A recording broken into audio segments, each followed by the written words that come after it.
times. ESPN NBA writer Tim Bontemps is going to tell us if teams will have a good time or a bad time in their first round series. First up, the aforementioned defending champion Warriors against the Kings. Good times or bad times? I'm saying good times. The Kings have not been in the playoffs since 2006. I think they're going to be thrilled to be there. Obviously, it's going to be a pretty fun I-80 series between these two teams, just a couple hours apart, who have, by the way, never played in the playoffs. Should be a lot of fun, but I think Sacramento's lack of defense is going to be a bigger issue than Golden State's inability to win on the road. I agree. That's a good series, though. Should be Next up, speaking of good series, the Knicks against the favored Cavs. Good times or bad times? I have literally no idea how this series is going to go. We talk a lot of times about how there are toss-ups in the playoffs. I got asked about it. I literally don't know how it's going to go. I think it's a 50-50 series. It might come down to what Julius Randle's ankle's like. If he's healthy, I think the Knicks are very Monica McNutt was sitting right there yesterday. You were sitting over there. Yep. She didn't understand the assignment. You did. What don't you understand about it? The answer is either good times or bad times. Not, I don't know. I don't know. This seat over here. I don't know. Finally, the Lakers against the Grizzlies. Good times or none of us know. We want the answers from you. Well, good times or bad times? This one I feel good about. Bad times for the Lakers. I was listening to the last segment when you and Tyler were talking. It's just conveniently forgotten that Chris Paul was also hurt in that series a couple of years ago. The Lakers also lost that series. And while the Grizzlies are missing Steven Adams and Brandon Clark, I think the Lakers don't have the athleticism to keep up with the younger Grizzlies. And by the way, the other thing, games 3 to 7 in that series, every other day apart. I think as the series wears on, that's a big advantage for Memphis. What I don't like about you, you factor in the likelihood of injury, which is realistic, right? Like, you just don't trust that AD is going to stay healthy because based on his track record. So I get all that. But we're talking about theoretically if these teams are healthy and you refuse to indulge. Does that have something to do with it? No. I was saying that people forget or just discount the fact that Chris Paul was hurt in that series a couple years ago. And they say, well, AD got hurt, so that's why the Lakers lost. Chris Paul was also banged up in that series, and it was a pretty significant thing for Phoenix. As we're talking about this series, though, I think when you look at this going forward, yes, the loss of Steven Adams and Brandon Clark, I think gives the Lakers a chance to win this series if they're able to continue to attack the rim and draw fouls like they have all season. And if the Grizzlies don't play with discipline. To me, this is not a series about what the Lakers do. It's about what the Grizzlies do. I think it's if the Grizzlies play with discipline, and in particular, does Dillon Brooks not shoot Memphis out of the series you're like he did a New against England area Lakers hater. This No, is what's I'm underneath not. it. It's I'm not not. about the Lakers, right? The story is not the Lakers. Look, it's the Memphis Grizzlies. Are we talking about? We're talking about the second. Whoa. We're talking about the second seed against the 7th seed, right? Memphis has been the best home court team in the league this season. And again, I think they have much more athleticism. The Lakers don't have guys to guard Ja and Desmond Bane. And I think this comes down to, does Jaren Jackson play with discipline and not foul himself out of games? And does Dillon Brooks play with discipline and not shoot the Grizzlies out of games? So those two things happen. Memphis wins the series. Vince Carter, the bottom line is this. If I told you nothing else, but LeBron is playing, AD is healthy, they got the best defense in the league, and competent shooters. You're going to count the Lakers out? How do you see this series with the Grizz playing out, VC? They give themselves a chance if those things work out. If the shooters are making shots and Anthony Davis is in attack mode and playing as confident as he is, meaning the mentality is alpha dog one, I'm the go-to guy. On the other side, I agree with Tim with Jaren Jackson Jr. to me is an X factor in this series because he has to stay out of foul trouble. He has to stay out of foul trouble because he stretches the defense with his ability to shoot. He can play the 4, he can play the 5, and guard multiple positions. So he stays out of foul trouble. The Grizzlies give themselves a chance. But he doesn't stay out of foul trouble, and he's going to have to defend Anthony Davis at times and LeBron James, right? Good luck with that. Meantime, our calculations might change based on the following answer. Give me quick ones. Tim, I'll start with you. Who wins game 1? I think Memphis wins game 1. I think Memphis wins game 1. I think Memphis is going to be ready to go. And again, we just saw the Lakers barely be able to beat the Timberwolves with half their team out and with them not wanting to shoot the final 6 minutes of the game and in overtime. Vince, who wins game 1? I'm with him. I think the Grizzlies ride the wave of being at home and excited about this opportunity. It's unanimous. Grizzlies are going to win game 1, but it's going to be tight. And then the Lakers are going to come right back game 2. This just incredible. 7 years ago today, a contemporary of Vince Carter's, Kobe Bryant, scored 60 points in the final game of his brilliant career. Vince, what do you remember most about that performance? Kobe being Kobe, period. That's Kobe Bryant. It's like, just think about this. He scored 60 points, 50 shot attempts, 21 three-point attempts.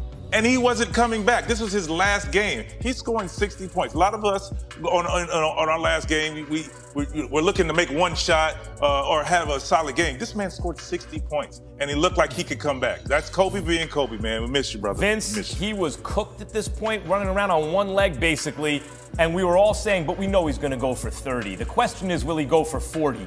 He went for 60! 60! It's insane! Kevin Durant hasn't lost a game since joining the Suns, but could they falter in the postseason?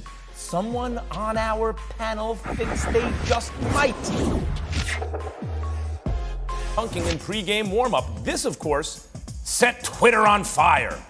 Many fans voiced their frustration with Zion's absence from New Orleans' win or go home game.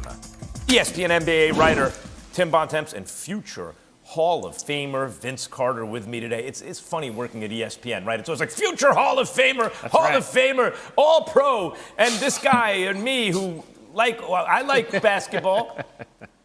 All right, guys, I got to tell you, I understand the optics. You used to be able to say the way things look, right? But now you have to say optics.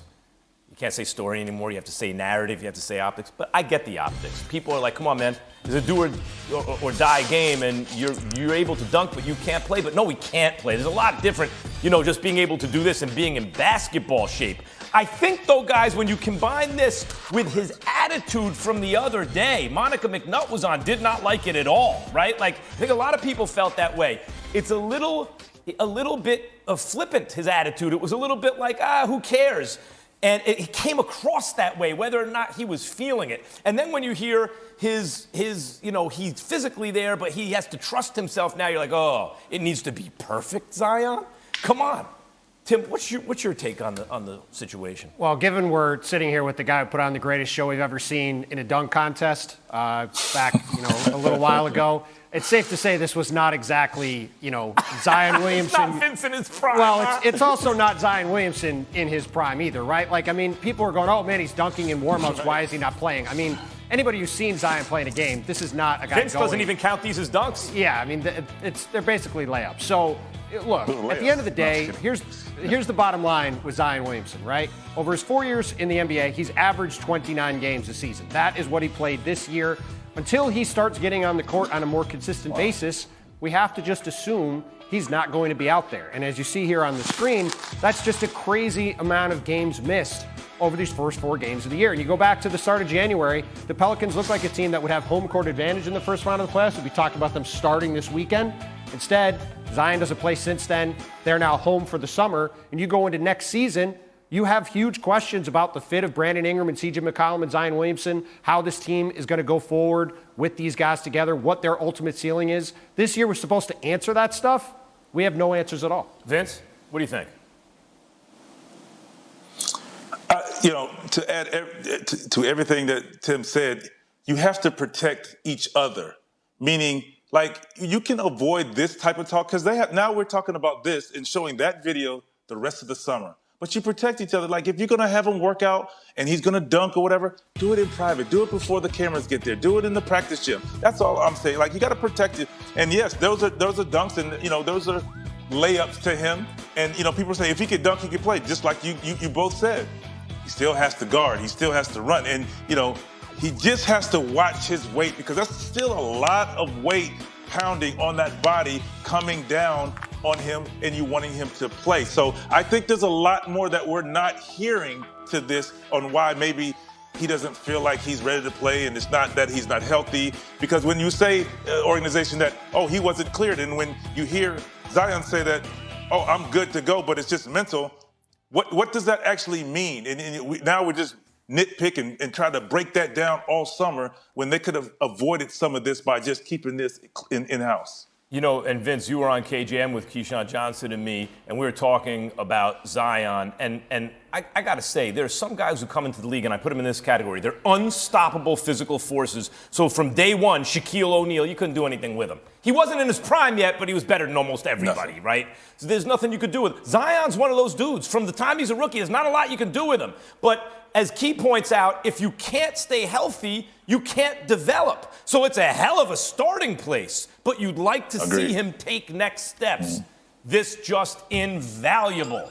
This is DeMar DeRozan's daughter, DR. She became the story of the play-in game last night in Toronto. Because during every Raptors free throw, she did this.